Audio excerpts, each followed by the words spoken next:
High fees eat into super fund returns. Australians pay a high cost for their compulsory superannuation system. By Adrian Rowlands. This article in 1, 2, 3, 4. 1. Members of Australian superannuation funds pay $30 billion Australian dollars a year in fees, among the highest charges in the world. 2.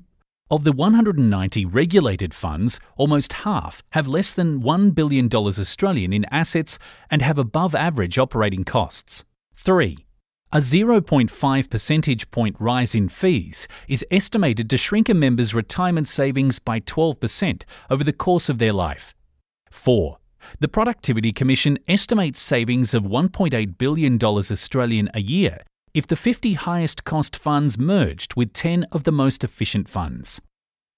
Australian superannuation fund members are hit with some of the highest charges in the world.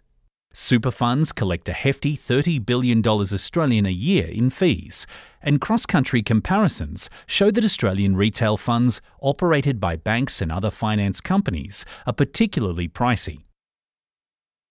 As Brendan Coates, Household Finances Program Director at the Grattan Institute think tank puts it, Australians are spending more on having their superannuation managed than they are on energy bills. Through a mix of administrative and investment fees, indirect costs and service charges, some funds are levying fees equivalent to 1.5% or more of assets, which is substantially more than the average 0.9% of assets charged by not-for-profits, and in the top bracket of charges internationally. Differences in regulation, taxation, reporting requirements, administration practices, and disclosure between jurisdictions means international comparisons are complex and tricky to make. Nevertheless, an analysis of 51 pension schemes in 31 countries undertaken by the International Organisation of Pension Supervisors, IOPS, found that fees charged by Australian retail funds were among the heaviest.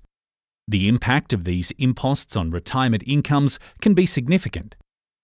The Productivity Commission believes that every 0.5 percentage point increase in fees shrinks the retirement nest egg of a typical fund member by 12% over the course of their working life, the equivalent of 2 years' lost pay for someone on a starting salary of $50,000 Australian. A large part of the problem is down to shortcomings in the very structure of the industry that undermine competition and efficiency, Coates says. Requiring people to choose from among dozens of products when the payoff may not come for 40 years promotes disengagement and is a recipe for failure, he says. His concerns are backed by evidence that less than 10% of members switch between funds and products each year, and only a third have ever changed their investment option. Competition requires people to make informed choices, Coates says. There is no competition now because there is no informed choice, end quote. The durability of small super funds is seen as another telling sign of inadequate competition. If you have an industry with 15 to 20 players at most, you've got plenty of competition, Coates says. Quote, when you have 100 players, that's a sign you haven't got enough competition to winnow out the poor performers, end quote. There are currently 190 funds regulated by the Australian Prudential Regulation Authority, APRA, almost half of which have less than $1 billion Australian in assets and, due to their size, have above average operating costs that eat into member balances. There has been some consolidation of funds over the years as operators have pursued economies of scale. In its Superannuation Assessing Efficiency and Competitiveness report, the Productivity Commission calculates that since 2004, more than $4.5 billion Australian has been saved in reduced administration costs and other expenses arising from mergers and acquisitions. However, Commissioner Angela McRae, who co-authored the report, says muted market pressure has meant only a fraction of these savings has been passed on to members in lower fees and higher returns.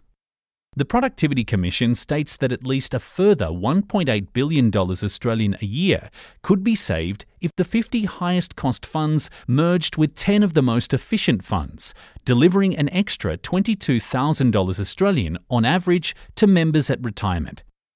It is not only smaller, less efficient funds weighing on member returns. There is a long trail of high-fee legacy products closed to new members but still operating, dogging the industry. The Productivity Commission believes the retirement savings of about 4 million Australians, worth 275 billion Australian dollars, are tied up in such accounts. These schemes have an average fee of 2.2% of assets, typically including high administration and investment charges, as well as trailing commissions and elevated financial advice service costs. Until now, funds have dragged their feet in alerting members to lower-cost alternatives.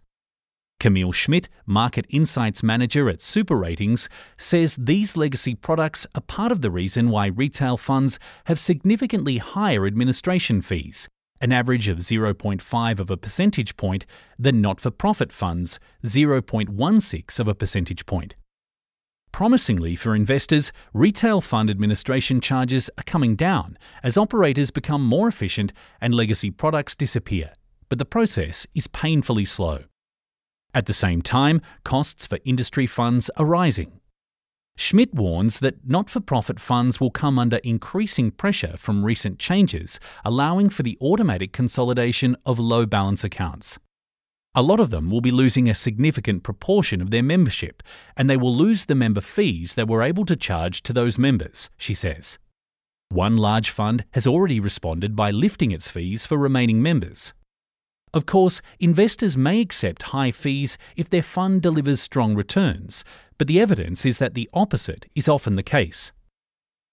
A Productivity Commission analysis of returns from 87 funds with 1 trillion Australian dollars in assets found that in the 11 years to 2017, those charging higher fees delivered lower returns, on average, than cheaper funds. That was a fundamental finding and very surprising, McRae says. You would absolutely expect the opposite to be the case, end quote.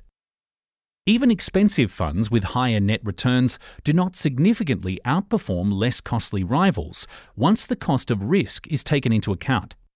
Heeding concerns about elevated fees, the government has enacted laws that ban exit fees, cap charges on balances of less than $6,000 Australian, give authority to consolidate low balance accounts, and cancel insurance attached to accounts inactive for 16 months or longer. Even before these changes came into effect, investors were already voting with their pay packets. The flow of money to higher fee retail funds has slowed to a trickle. In the year to June, retail fund assets grew by just 0.5% to $625.7 billion Australian, while funds directed into lower fee industry funds surged 13.8% to reach $718.7 billion Australian.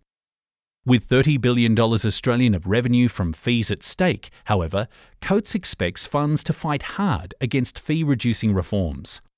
The high fees collected from members are the revenue of the industry, so there's lots at stake to ensure those revenues don't disappear, he says. It is incumbent upon government to do what is right for super fund members, particularly when they are compelling them to save a tenth of their wage, end quote.